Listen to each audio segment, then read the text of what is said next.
I think three things have changed since CK first published his book about the base of the pyramid back in 2005. The first thing that's changed is we now have 10 years of people actively working to develop business solutions for the poor at the base of the pyramid. Our thinking has evolved. We started with a view of the base of the pyramid as a set of customers that we wanted to sell into. Then we moved to a view that the base of the pyramid were actually a set of potential producers that we needed to help them develop production capabilities.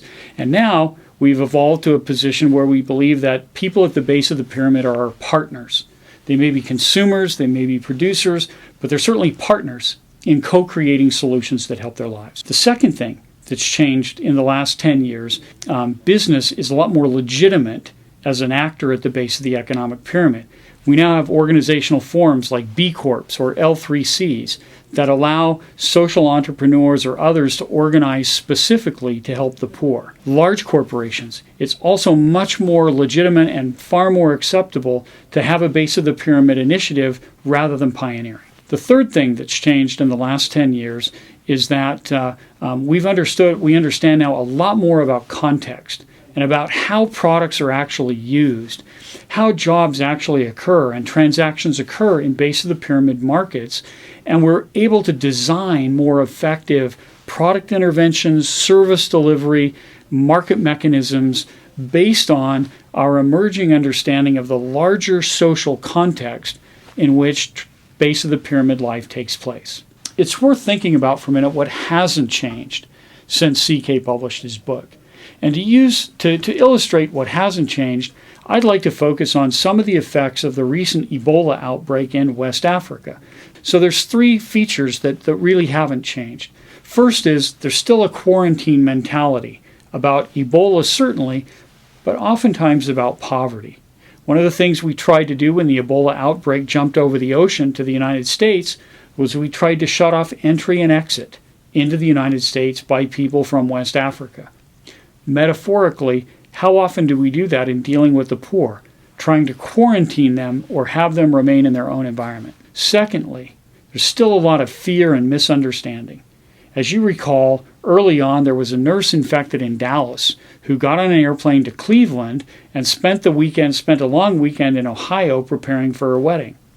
Well, I recently read about the wedding shop that she visited to buy a wedding dress. Turns out it's gone out of business. People were afraid because that was a store where somebody potentially with Ebola had come in, even though an understanding of the science would lead us to realize that the risk of catching Ebola from a store that someone visited is practically non-existent. And third, we still have an emphasis on finding scalable solutions.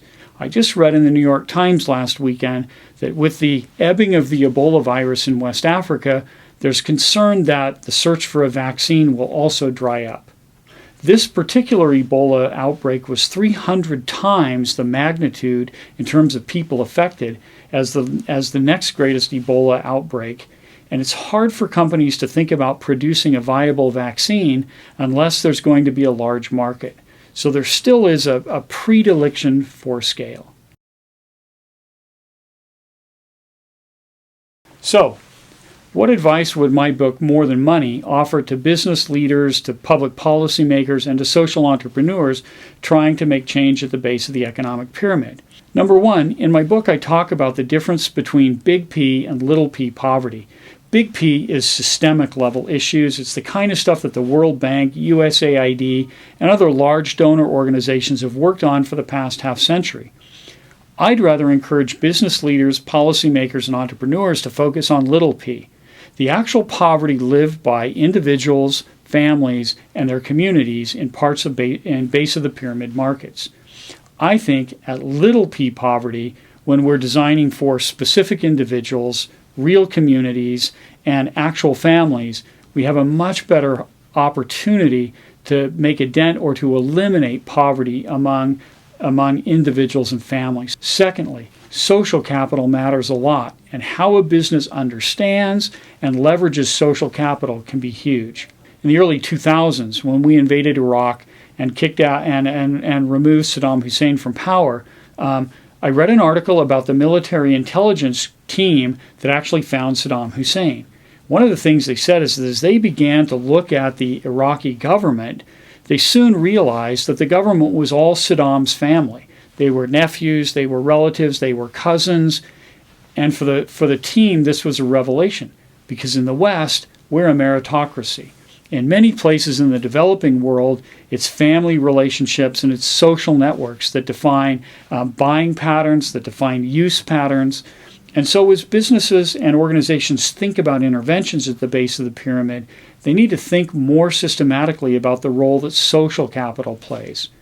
If you learn to leverage social capital, so people's relationships with friends, family, and others in their network, you'll find a powerful marketing tool. You'll find a powerful way to turbocharge your intervention. If you ignore social capital, you'll find it difficult to sell products or services that seem to make a lot of sense to people, but may lie outside the acceptable realm for their social network. The third thing that people can learn from my book is about the role of organizational capital. Businesses and entrepreneurs think about products. They think about services. They think about potential interventions like training. But what they don't think about is one thing the poor really need are access to organizational models. What does it look like to have a management relationship with an employee or a supplier? How is it structured? And how is work divided? How are rewards allocated between people in an organization? Certainly, the lack of financial capital holds many entrepreneurs back in base of the pyramid markets. But I suspect that even a greater reason why more base of the pyramid entrepreneurs don't succeed is because they lack the organizational know-how to build and design organizations that can effectively help them eliminate poverty. Thank you.